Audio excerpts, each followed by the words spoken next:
Assalamualaikum warahmatullahi wabarakatuh. Selamat datang pada perkuliahan uji kualitas perangkat lunak.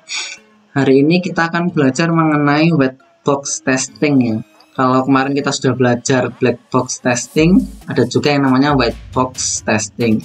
Di dalam white box testing ini ada beberapa metode atau beberapa cara yang bisa dipergunakan oleh seorang tester untuk menguji sebuah perangkat lunak. Kita akan belajar mengenai beberapa cara tersebut ya. Ada 3 buah metode yang bisa kita pelajari. Yang pertama itu basis PET, yang kedua itu adalah cyclomatic complexity, dan yang ketiga itu adalah metric graph. Kita akan belajar nanti. Oke, penjelasannya juga ya. Yang pertama white box testing bisa dibaca, ini biasa disebut dengan pengujian glass box ya. White box testing ini adalah cara untuk menguji aplikasi atau software dengan melihat modul atau programnya secara langsung ya. Jadi berbeda dengan black box testing. Kalau black box testing itu tidak perlu mengetahui isi dari program yang dijalankan. Kalau white box testing itu harus melihat susunan atau prosedur atau langkah-langkah atau bahkan mungkin algoritma dan codingnya secara langsung. Kalau modul yang telah dan sudah dihasilkan berupa output yang tidak sesuai, maka akan dikompil ulang dan dicek kembali kode-kodenya. Digunakan untuk mengetahui cara kerja internal dari suatu perangkat lunak dan digunakan untuk menjamin operasi internal sudah sesuai ya. Dan yang lebih penting adalah untuk mengetahui bahwasanya setiap baris program itu akan dijalankan minimal 1 kali ya. Minimal 1 kali, urut-urutannya ya, urut-urutan langkahnya minimal dijalankan 1 kali di dalam program tersebut. Nah, sebenarnya di dalam white box testing ini nanti juga akan ada black box testing ya. Maksudnya di dalam white box testing, ketika kita sudah mengetahui urut-urutannya, nanti kita juga akan menguji dengan input dan output yang diharapkan. Nah, kita lihat di sini. Ini ada berbagai macam atau kumpulan dari kode-kode program gitu ya. Nah, dari kumpulan beberapa program ini akan dilakukan pengujian berupa tes data atau data tesnya. Data tesnya ini seperti dalam pengujian black box yang dulu ya. Inputnya apa, output yang diharapkan apa. Nah, permasalahannya adalah bagaimana kita membangkitkan derivatives ini ya, atau drivernya ini. Ketika kita sudah tahu drivernya ini, maka kita bisa menentukan tes-tes data apa saja yang dapat kita masukkan ke dalam program. Nah, white box testing ini digunakan untuk mengetahui driver yang ada di sini nih. Nah, pembangkit programnya seperti apa, sehingga ketika kita sudah mengetahui pembangkit programnya, kita bisa menentukan input dan output yang diharapkan. Dari input dan output yang diharapkan ini sama seperti black box testing. Dia akan melakukan pengujian terhadap data yang diinputkan, lalu melihat outputnya seperti apa. Dilakukan secara terus-menerus sampai semua tes datanya sudah dijalankan. Sehingga setelah semua data tesnya sudah dijalankan, akan terlihat tes outputnya seperti apa. Apakah ada yang error atau berhasil semua gitu. Jika ada yang error, maka bisa dilampirkan di dalam dokumentasi pengujian untuk diserahkan kembali kepada programmer memperbaiki programnya kembali. Setelah programnya diperbaiki, sama seperti tadi lagi, dilakukan pengujian ya. Ya, jika susunan programnya berubah, maka drivernya pun nanti akan berubah lagi. Seperti itu terus berulang-ulang ya, sampai hasilnya adalah valid semua seperti di dalam black box testing. Nah, pengujian dengan metode ini diharapkan dapat memperoleh test case yang memberikan jaminan bahwa semua jalur independen dapat digunakan minimal 1 kali seperti yang sudah saya beritahukan tadi ya. Lalu menggunakan semua keputusan logis untuk semua kondisi true dan false-nya.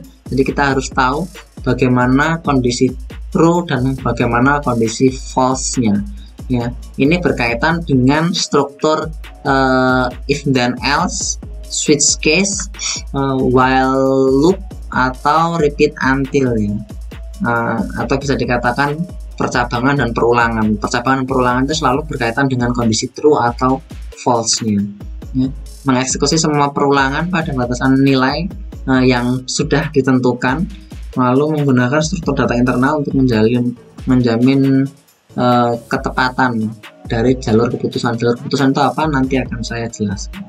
Nah, kasus yang sering digunakan menggunakan white box ini, tahapan-tahapan yang dilakukan yaitu menggunakan logiknya, lalu menguji terhadap seluruh loop atau looping atau perulangan, ya, lalu pengujian pada struktur data internal untuk dicek tadi valid atau tidaknya program.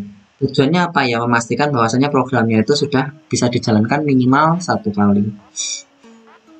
Ini ada beberapa syarat dalam pengujian white box, ya. Kita harus mendefinisikan semua alurnya, alur dari awal sampai akhir program. Mungkin tidak bermasalah jika programnya hanya beberapa puluh baris gitu, ya. Tapi jika programnya sudah sangat kompleks, bisa saja dalam satu file itu ada 1000 baris, ya, atau 10.000 baris bisa saja terjadi. Lalu membangun kasus, ya, untuk digunakan dalam pengujian kasusnya itu maksudnya apa? Data test tadi, ya, atau tes datanya. Lalu mengevaluasi semua hasil pengujiannya apakah ada yang failed atau tidak, seperti dalam pengujian black box, ya. Jika dikatakan berhasil jika semuanya sudah valid, ya. Dan melakukan pengujian secara menyeluruh, ya. Seperti itu. Lalu ini yang inti dari pengujian white box, ada 3 cara. Yang pertama itu adalah basis PET, ya. Lalu yang kedua cyclomatic complexity dan graph matrix. Kita akan belajar dari basis PET, ya. Karena dari basis PET ini juga bisa menentukan cyclomatic complexity-nya. Dari basis PET pula kita juga bisa menentukan graph matrix.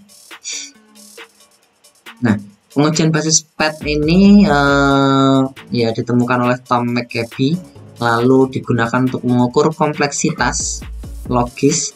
Lalu test case-nya itu dapat digunakan untuk setiap basis tes yang ada, ya. Tujuannya apa ya tadi? Menjamin bahwasanya setiap perintah minimal 1 kali dilakukan selama uji coba.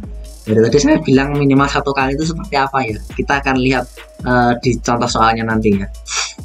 Lalu ini sama seperti tadi, tujuannya meyakinkan bahwa himpunan tes akan menguji setiap PET, ya, dan paling sedikit 1 kali dijalankan. Titik awal PET testing ini adalah program flow graph, ya. Flow graph itu terdiri dari node, dan node itu adalah titik, ya, dan edge, ya. Edge itu garis, ya. Nah, ini yang pentingnya, ya. Jadi kita harus membuat flow graph, ya, flow graph programnya.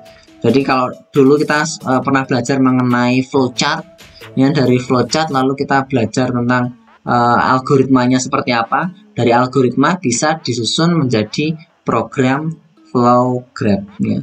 Ini menggambarkan alur kontrol, lalu digunakan sebagai basis untuk menghitung cyclomatic complexity yang metode kedua tadi. Terus ada 2 buah simbol di dalam flow graph ini, ya. Yang pertama itu adalah bulat seperti ini. Ini menunjukkan simpul atau node, ya. Ada garis dengan anak panah, ya. Anak panahnya ini adalah wajib karena kita harus mengetahui urutan-urutan dari programnya. Ini disebut dengan link atau edge, ya, menunjukkan aliran kontrolnya. Oke, kita lihat bentuk penulisan grafiknya. Yang bentuknya sekuensial atau prosedural itu berarti urut-urut terus, ya, dari 1 ke 2, dari 2 ke 3 dan seterusnya. Untuk if itu percabangan, berarti ada 2, ya, 1 dan 2 seperti ini. Atau jika if then lalu else if lagi, berarti ada 3 dan seterusnya, ya. Tergantung dari jumlah kondisi di dalam if-nya.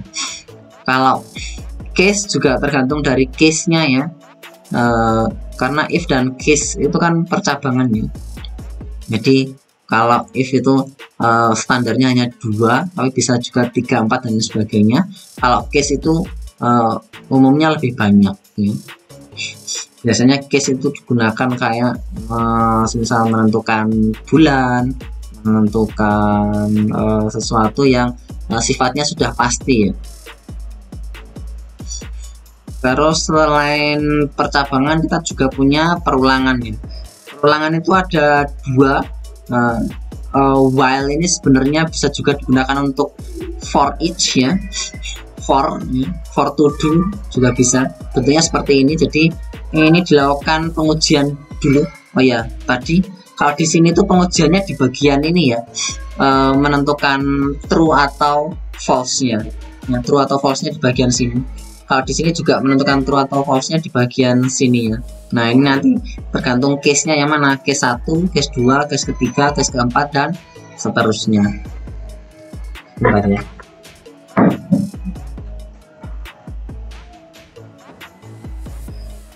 Oke, kalau di bagian while kita harus mengetahui bahwasanya di bagian while atau for itu pengujian true atau false-nya dilihat dari bagian paling atas. Jika false nanti akan masuk ke kode program selanjutnya ya.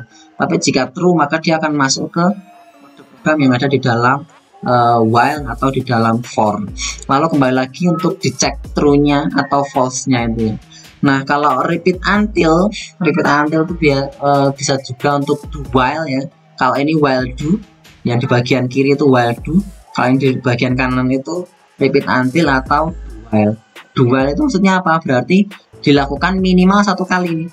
Jadi ini dilakukan dulu. Lalu di bagian sini yang ketiga ini baru dicek true atau false-nya ya.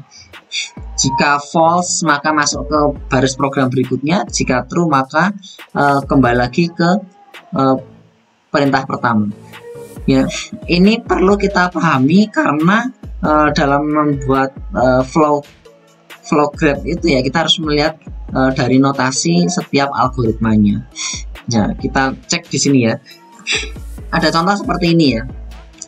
Ada baris program 1, 2, 3, 4, 5, 6, 7, 8, 9, 10 dan 11. Nah, kita bisa tanpa melihat programnya mungkin kita langsung tahu bahwasanya nomor 1 ini adalah if ya. Nomor 1 ini if. Jika sesuatu maka ke 11, jika sesuatu yang lain maka ke arah 2. 2 ini sekuensial, dari sekuensial menuju ke 3 ini berarti if ya. Jika kondisi yang pertama maka masuk ke 4 sekuensial ke 5. Tetapi jika tidak seperti yang di 4 maka dia akan masuk ke 6. Di dalam 6 ini berarti ada if lagi. Ini menunjukkan bahwasanya ada if di dalam if ya. Ada if ketiga, di dalamnya ada if 6. Di dalam 6 ini maka menuju 7 dan 8. Antara 7 dan 8 nanti akan masuk ke 9. 9-nya masuk ke 10.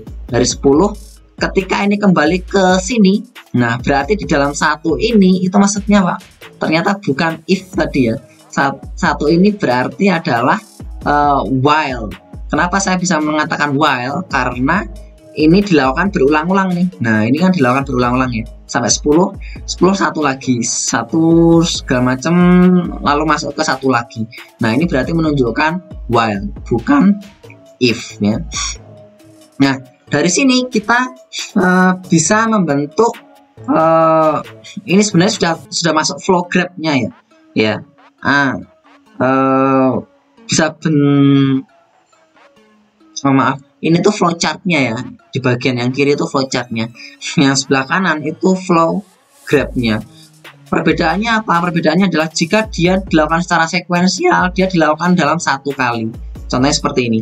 Nah, dari 1 menuju ke 2 dan 3. 2, 3 ini dilakukan secara sekuensial, berarti dia ditulis 1 kali. 2, 3. Nah, dari 3 ada 2 kondisi nih, 4 atau 6, maka dia dipecah jadi 2. 4 atau 6. Di dalam 4 ini karena sekuensial dengan 5, maka langsung digabungkan jadi 1, 4, 5 ya. Di dalam 6 dipisah jadi 2, 7 dan 8. Ya, dari 7, 8 eh, baik 7 maupun 8 dia akan menuju ke 9. Kenapa ini tidak seperti yang di sebelah kanan? Karena berbeda kondisinya ya. Kalau yang ini urutannya adalah 6 7 9, kalau ini adalah 6 8 9, maka tidak bisa ditulis 6 di sini 7 9, di sini 8 9, nggak bisa. Makanya harus dipisah dari 6 ke 7, 7 ke 9, dari 6 ke 8, 8 ke 9 ya. Dari 9 menuju ke 10 ya. 10 ini penggabungan antara 9 dengan 4 dan 5 ya. Makanya ditulis secara terpisah. Dari 10 maka di while ya, ini berarti berulang lagi ke angka 1 dan seterusnya sampai kondisinya false ya. Ketika kondisinya false dia masuk ke 11. Nah, dari sini kita bisa melihat ini ada beberapa note ya. Note-nya adalah angka yang di sini ya, bulat-bulatan ini note. Di sini ada berapa note nih ya? 1 2 3 4 5 6 7 8 9. Ada 9 note di dalam flow graph ini. Dan kita juga harus menghitung berapa edge yang ada di sini. Edge itu yang ini ya, garis-garis ini. Garisnya ini berarti ada 1 2 3 4 5 6 7 8. Ini ada 9, di sini ada 10, dan yang terakhir edge yang di sini 11. Edge-nya ada 11, note-nya ada 9. Kita harus tahu jumlah edge dan note-nya untuk mengetahui berapa nilai cyclomatic complexity-nya. Nanti akan kita bahas. Dari sini kita juga bisa melihat di sini ada yang namanya R ini ya. R atau region ini itu ditunjukkan dengan kumpulan dari node yang tertutup ya. Jadi kita bisa lihat nih antara node satu dengan node yang lainnya yang dihubungkan dengan edge yang ada di sini, itu bagian yang sudah tertutup menjadi satu itu menjadi satu region. Jadi kayak sini 1 2 3 4 5 10. Nah, ini bagian region 1. Region yang kedua yang bagian sini, region yang kedua. Region yang ketiga ini yang di sini. Region yang keempat itu yang di luarnya. Akan selalu ada region keempat nih ya. Jadi di luar keseluruhannya ini ada region yang lainnya ya, region keempat atau region terakhir. Nanti ketika menghitung cyclomatic juga akan sama. Rumusnya itu jumlah edge tadi kan 11 ya, dikurangi jumlah node-nya 9. 11 dikurangi 9, lalu ada penambahan 2. Pasti selalu ditambah 2. Jadi di sini ada 11 dikurangi 9, hasilnya 2, ditambahkan 2, hasilnya 4. 4 itu pasti akan sama dengan jumlah regionnya. Ini regionnya juga pasti ada 4. Jadi kalau kita ingin mengetahui jumlah regionnya, tinggal dihitung nilai edge dikurangi nilai node dijumlahkan dengan 2. Pasti itu ya, nilainya seperti itu. Nah, 4 itu yang tadi ya, edge dikurangi node ditambahkan 2, jumlahnya 4. 4 itu menunjukkan urutan flow-nya, urutan flow-nya secara independen. Jadi kita bisa lihat nih. Di sini ada urutan-urutan programnya ya. Dari 1, 2, 3, 4, 5, 10 kembali ke 1 lalu ke 11 ya. Dari 1, 2, 3, 4, 5, 10 lalu 1 ke 11. Itu path independen yang pertama. Path independen yang kedua 1, 2, 3 lalu pindah ke sini 6. Nah, di 6 juga bisa pindah 2 ya. Ini 1, 2, 3, 6, 7, 9, 10 kembali ke 1 lalu ke 11. Itu adalah independent path yang kedua. Independent path yang ketiga 1 masuk ke 2, 3 lalu ke 6. Tadi 7 sudah, berarti sekarang ke 8. Setelah 8 9, setelah 9 10, setelah 10 1, setelah 1 ke 11. Ya, itu adalah urutan graph atau independent path yang ketiga. Urutan yang terakhir yang keempat itu sudah pasti dari 1 langsung ke 11. Jumlahnya 4. 4 itu sudah menunjukkan independent path-nya. dicari dengan menggunakan jumlah edge dikurangi node ditambahkan 2, atau bisa melihat jumlah regionnya, selalu sama nilainya. Jadi kalau jumlah edge-nya itu ada 15, jumlah node-nya itu 8, berarti ya 15 dikurangi 8 itu ada 7, 7 ditambah 2, 9. Berarti regionnya pasti ada 9. Terus jumlah independent path-nya juga pasti ada 9. Selalu seperti itu. Pengujian basis path, ya ini lingkaran node atau simpel itu menggambarkan satu atau lebih perintah prosedural, satu atau lebih ya. Contohnya di sini ada satu node yang isinya adalah 2 perintah, ada satu node yang isinya 2 perintah 4 dan 5 ya. Satu atau lebih perintah prosedural berisi kondisi dengan 2 atau lebih link ya. Lalu tanda panah edge atau link itu menggambarkan aliran kontrol. Setiap node harus mempunyai tujuan node yang lain. Kecuali yang terakhir ya, yang terakhir ini berarti bisa dianggap sebagai finishnya ya. Finishnya apa gitu ya. Region adalah daerah yang dibatasi oleh edge dan node ya, termasuk daerah di luar grafik alur. Nah ini makanya tadi yang saya bilang ditambah satu yang terakhir ya, region yang terakhir, region yang ada di luar edge dan node. Ini bisa dilihat di sini ya. Ini region yang pertama di bagian sini, region yang kedua di bagian sini ya. Region yang ketiga di bagian sini, region yang keempat ini. Nah ini satu yang terakhir ini seperti itu. Ini yang kedua ya.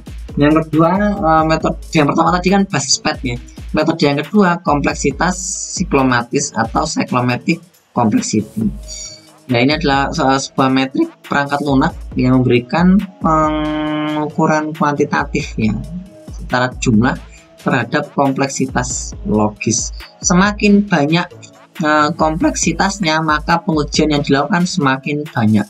Dan umumnya semakin banyak atau semakin besar kompleksitas siklomatisnya, maka kemungkinan errornya semakin besar pula. Jalur independennya adalah jalur yang melalui program dan mengintroduksi sedikitnya satu rangkaian statement.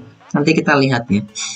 Basis set itu adalah kumpulan dari jalur-jalur independen yang ada pada suatu perangkat lunak. Kita lihat. Rumusnya seperti ini ya. Tadi VG itu adalah cyclomatic complexity. Cyclomatic complexity itu akan nilainya sama dengan jumlah region. Cyclomatic complexity bisa juga diambil dengan edge dikurangi node ditambahkan dengan 2. Cyclomatic complexity nilainya adalah jumlah simpul predikat plus 1. Biasanya ini yang dicari adalah simpul predikatnya. Jadi kalau kita sudah tahu cyclomatic complexity-nya adalah 4 nih, maka jumlah simpul predikatnya itu berarti 4 dikurangi 1, nilainya 3. Jika cyclomatic complexity-nya adalah 7, maka P-nya itu berarti 6. Hanya saja ini di bagian materi cyclomatic complexity selalu ada ini ya, jumlah simpul predikat. Hanya saja saya belum terlalu mengerti sebenarnya simpul predikat ini fungsinya buat apa, karena memang tidak pernah dipakai. Tapi rumusnya ada seperti ini. Oke, ini contoh yang pertama ya. Yang tadi ya, rumus yang tadi, cyclomatic complexity-nya adalah edge kurangi node plus 2, 11 kurangi 9 plus 2 sama dengan 4. Maka jumlah regionnya sama dengan 4. Jumlah path-nya pun sama dengan 4 ya. Path yang pertama ini bisa dilihat 1, 0, 2, 3, 4, 5, 10, 1, 11 1, 2, 3, 6, 7, 9, 10, 1, 11 1, 2, 3 dan seterusnya. Nah yang dibilang bahwasanya program itu dilakukan minimal 1 kali itu adalah dari semua path itu harus ada setiap node-nya. Kita lihat di sini ya. Di sini ada 1, 2, 3 belum pernah dipakai ya. Lalu 45 belum pernah dipakai, 10 belum pernah dipakai, 1 belum pernah dipakai, 11 belum pernah dipakai. Jadi ini adalah path yang pertama. Path yang kedua, 1 ini sudah pernah dipakai di sini ya. 23 sudah pernah dipakai, 6 ini baru, 7 ini baru, 9 ini baru, 10 ini lama, 1 ini sudah pernah, 11 juga sudah pernah. Jadi di pad yang kedua, di sini ada 6, 7, dan 9 yang merupakan baris program yang baru ya. Di pad yang ketiga kita melihat ada 1 ini sudah pernah dipakai, 2, 3 sudah pernah dipakai, 6 sudah pernah dipakai di pad yang kedua, 8 belum pernah dipakai ya, 8 belum pernah dipakai, jadi 8 ini adalah baru, 9 ini sudah pernah dipakai di atasnya, 10, 1, dan 11 juga sudah pernah dipakai. 1 dan 11 ini sudah pernah dipakai. Nah, kalau dilihat di sini, ini jumlah node-nya kan ada 1, 2, 3, 4, 5, 6, 7, 8, 9. Berarti ada 9 alur program yang minimal harus dijalankan minimal 1 kali. Kita lihat nih, ada 9 ya. Di sini ada 1, 2, 3, 4, 5, 6. 6 ya. Di sini kita menemukan sesuatu yang baru ya. Ini 7, di sini ada 8, di sini ada maksud 8, ini bener ya. 1, 2, 3, 4, 5, 6 ya. Di sini 6. Terus di sini 7, di sini 8, di sini 9 ya. Di sini 9.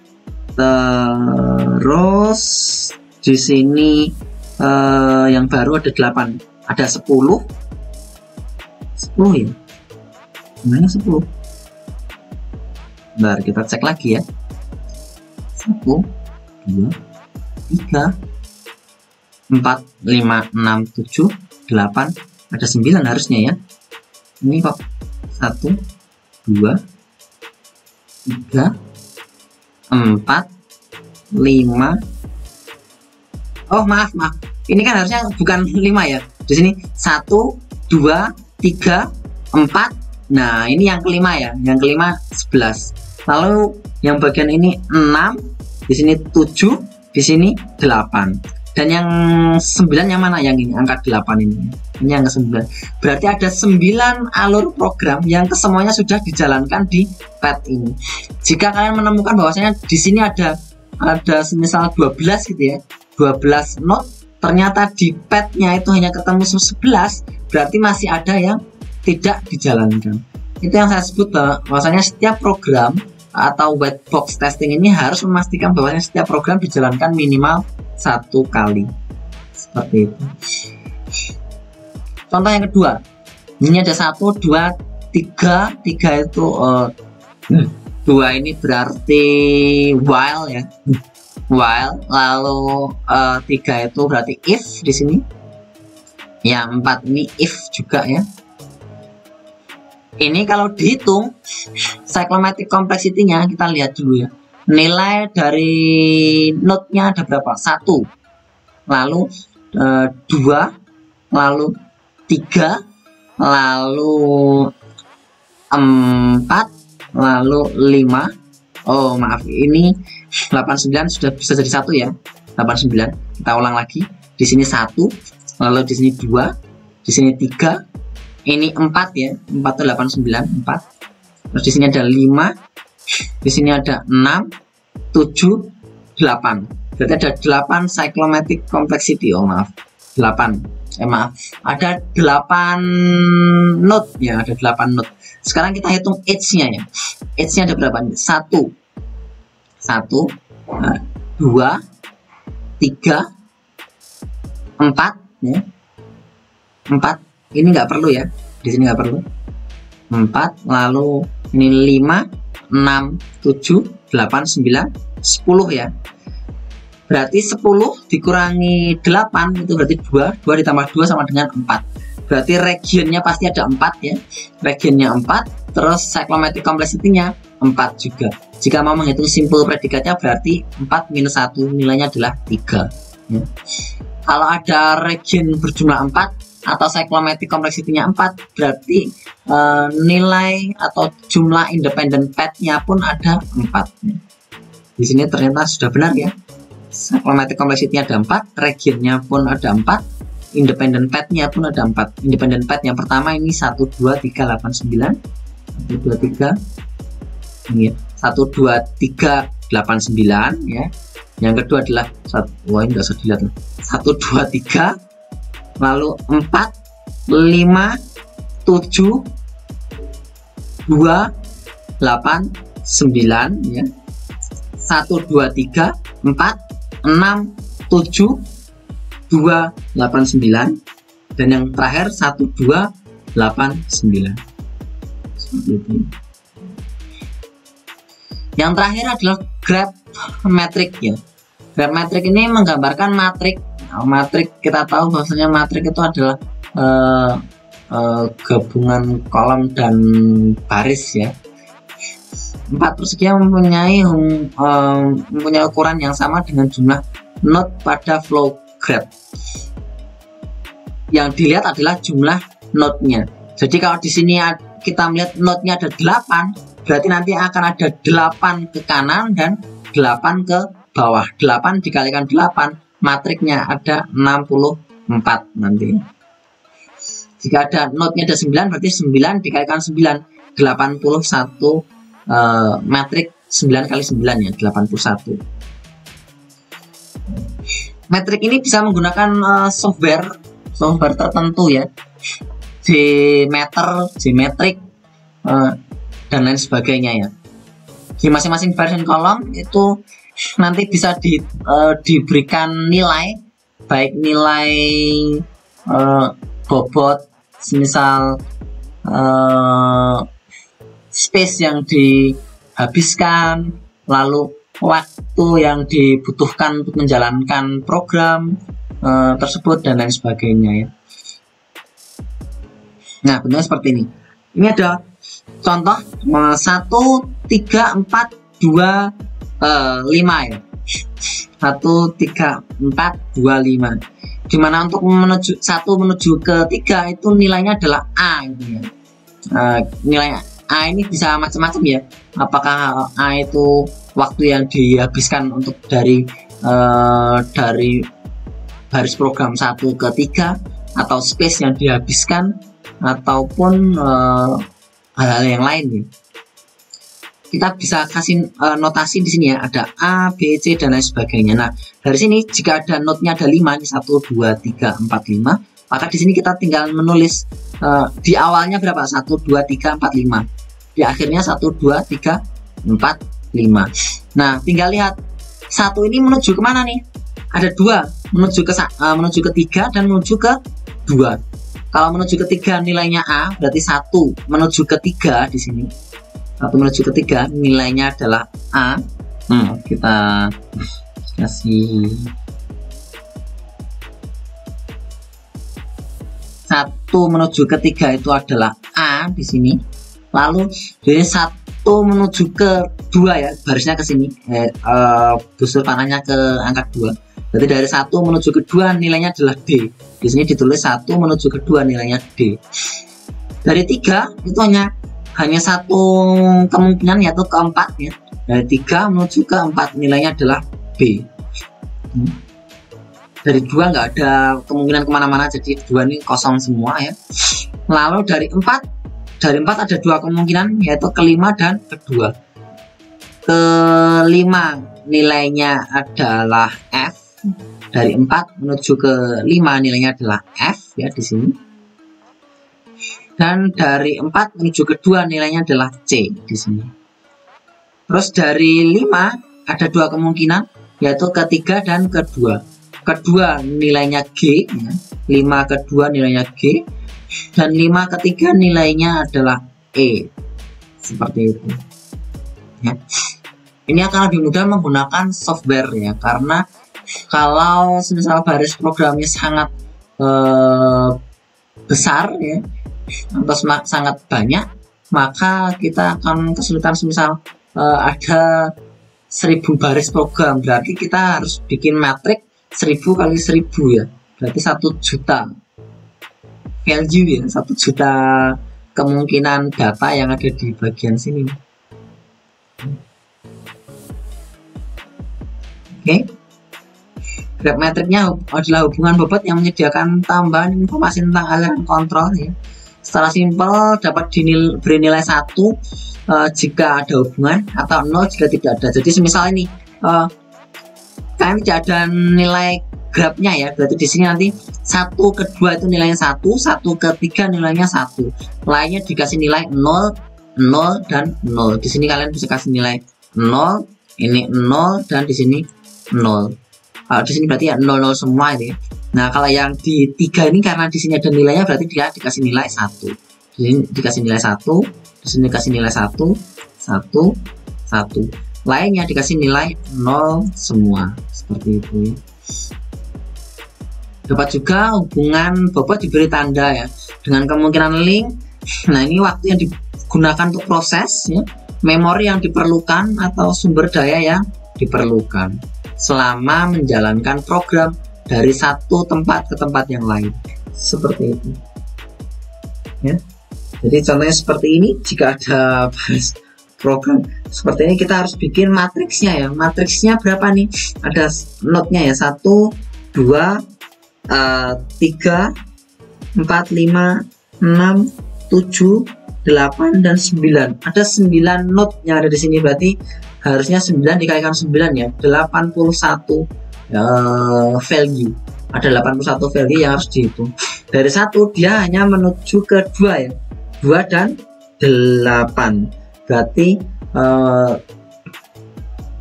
kita bisa bikin di sini ya.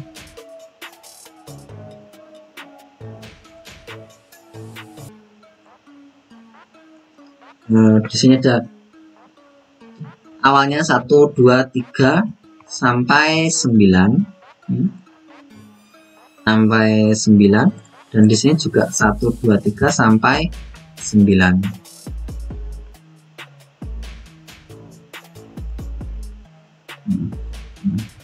Ini waduh nggak kelihatan ya,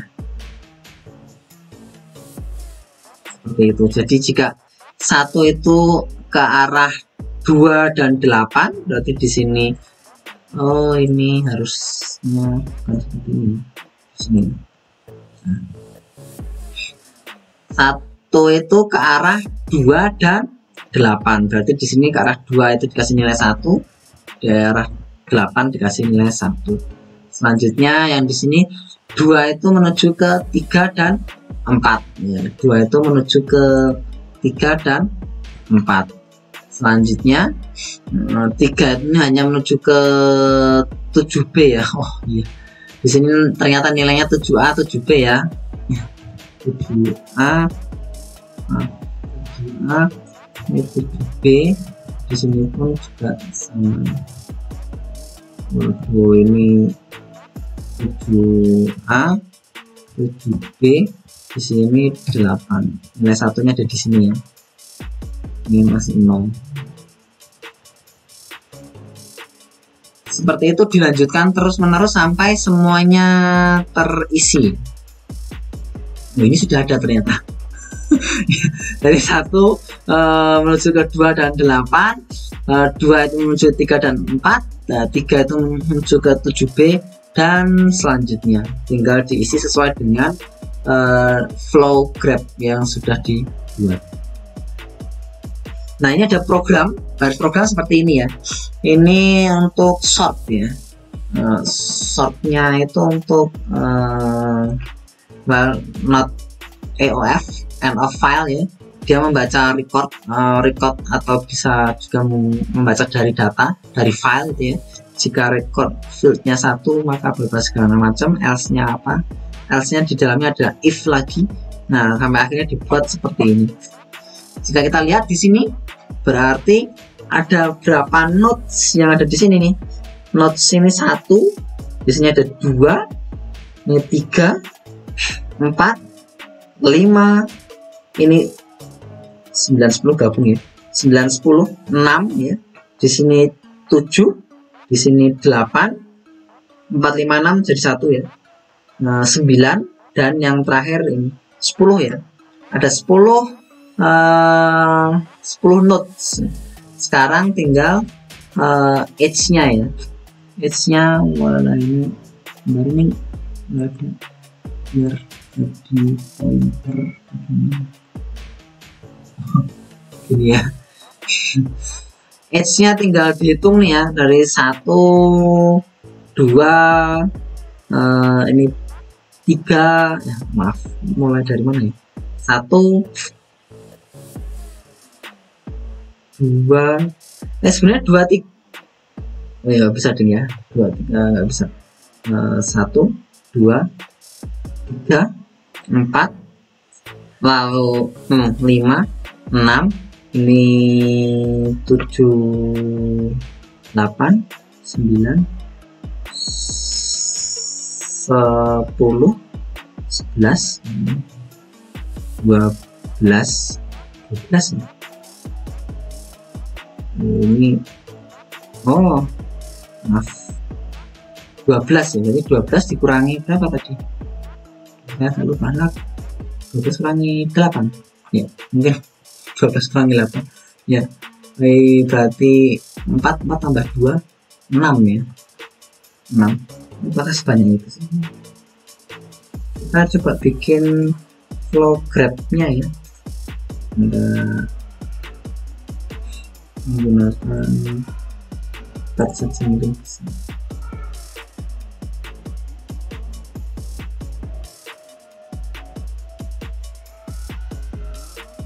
Nah, ini harus begini ya, intinya bisa, oh ya ini bisa gini ya.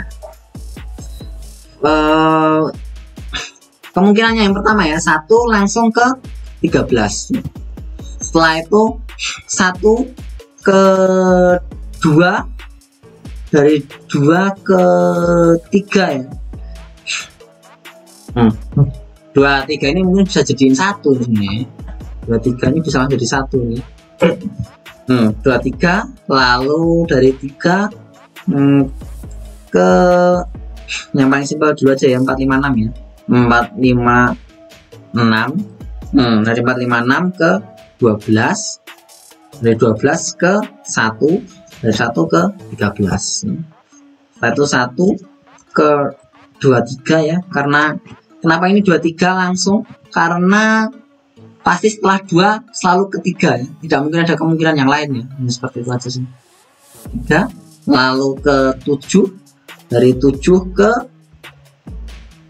bisa ada 2 kemungkinan, yang pertama ke 8, setelah 8 ke 11, setelah 11 ke 12, ini sebenarnya 11, 12 ini bisa jadi 1 juga, 11, 12 bisa, 11 ya, bisa juga boleh aja ya, 11, 12, dari 12 ke 1, dari 1 ke 13 ya. 1 ke 2, 3, setelah itu ke 7, terus dari 7 ke 9, 10 ya, 9, 10, dari 9, 10 ke 11, dari 11 ke 12, dari 12 ke 1, dari 1 ke 13, ada 4 juga ya. Apakah ada kemungkinan yang lain? Sepertinya tidak ya. Kalau 4 berarti mungkin tadi salah ngitung dalam note maupun edge-nya ya. Nah, ini paling mudah melihat dari sini. Tinggal dilihat aja. 1, 2, 3, 4, 5, 6, 7, 8, 9, 10, 11, 12, 13. Sudah semua ya. Semua jalur sudah dijalankan minimal 1.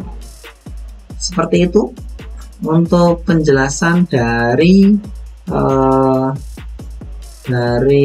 white box testing. Jika ada yang ditanyakan, saya persilahkan.